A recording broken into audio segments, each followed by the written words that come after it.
it is Breast Cancer Awareness Month, and to honor it, we're chatting with former Dancing with the Stars co-host Samantha Harris. Now, her Hollywood fairy tale was coming true until a visit to her doctor in 2014 changed everything. It's Wednesday, March 11th, 2014, and I'm 40 years old, and today I was diagnosed with breast cancer. They say I'm lucky, and it never feels lucky when someone says you have cancer, but I feel really lucky.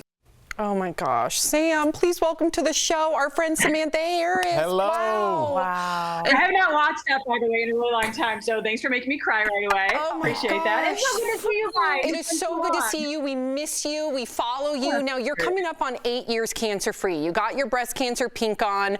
Congrats on that. But I want you to elaborate a little bit more, because you just mentioned that you had not seen that video in a while. How did that make you feel? You're tearing up. Yeah. So, the reason that my husband and I decided to record and kind of document my cancer journey was because our girls were just 3 and 6 at the time. And we figured at some point they may have questions, and I might not remember all the details, and God forbid I might not be here. Oh. So we recorded a lot about it, and so I have not watched that in a very long time. So I put it in your care because I love you guys, and you are so awesome. And by the way, it was so great, a couple of years back when I got to sit and co-host as a guest for a week with you. So it's so nice to see all of your faces and be in the studio with you guys again. We want you to come back, Sam. You're like our fifth host that's missing. So please come back. We need you. We need you.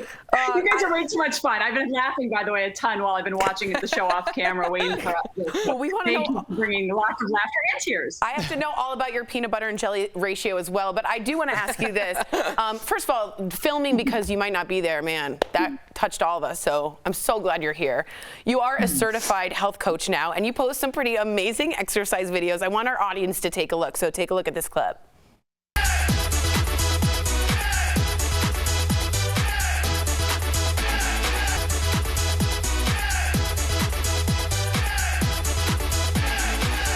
Energy from. All right, yeah, first off, where do you get your energy, and did you ever think health would be such a huge part of your life? I didn't. I was always into fitness, but really for different reasons, more extrinsic instead of intrinsic reasons. And as a health coach, I realize now more than ever how important having the intrinsic motivation is, right? So before it was, I wanted to look good in a dress on Dancing with the Stars or my other shows that I was on.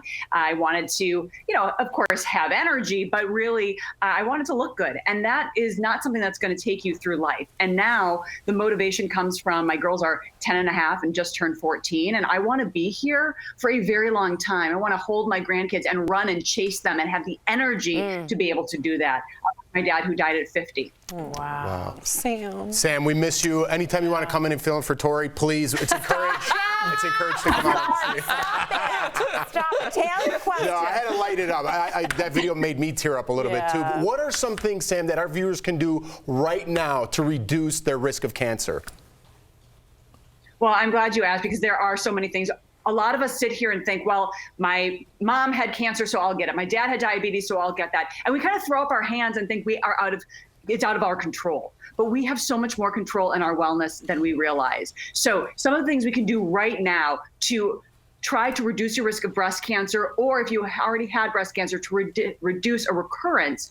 First of all, fiber up. One of the biggest things, a lot of us don't get enough fiber. Actually, the average American woman gets about 12 grams a day. The USDA says, hey, you actually need 25 grams a day. And that's not even enough. We really need to aim for 30 to 35 grams for women, 35 to 40 grams of fiber per day for men. And it's a lot easier than you think. Wow. So that's tip number one. Wow. I'm down with that. Look, this is, talking to you really hits near and dear to my heart. I was about to go on stage a couple weeks ago, last Friday, and I got a phone call that I had lost a close cousin of mine to stage 4 breast cancer. So my family is currently going through this, and I think the things that you are doing is going to hopefully prevent other families from doing this by hopefully getting ahead of it. But a lot of people, like you said, will say lifestyle changes are hard. So how do you help people? And talk to me, because I'm pretty disciplined, but it's hard to change your eating habits. How do we do that? How do we transition kind of our whole lifestyle, what we eat, our behavior?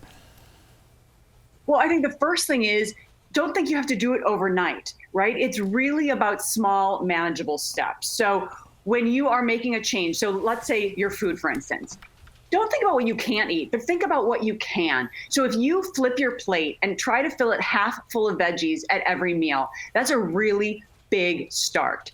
Just start with one meal, maybe even one meal once a week, right? Really small, manageable steps so that you set the bar low, then you achieve, you build that confidence, and then you go to the next level. Does that seem to make sense? That makes so much sense. And it's like easy to remember. Half the like plate a is ladder. vegetables. Start small. I want to get a viewer comment in real quick from Monty G. She says you were her favorite host on Dancing with the Stars. So what do you think about like Olivia Jade being a contestant? All like the controversy, really quick.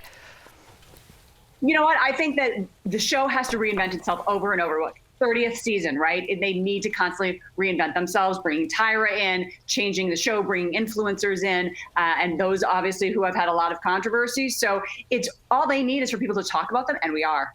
Got it. To our DBL Nation, please join Samantha's movement by visiting her website, yourhealthiesthealthy.com. Our viewers will get a discount on the monthly subscription, so just type in DBL10. Thank you so much, Sam. We miss you. Come back and visit us. Thank you. The best.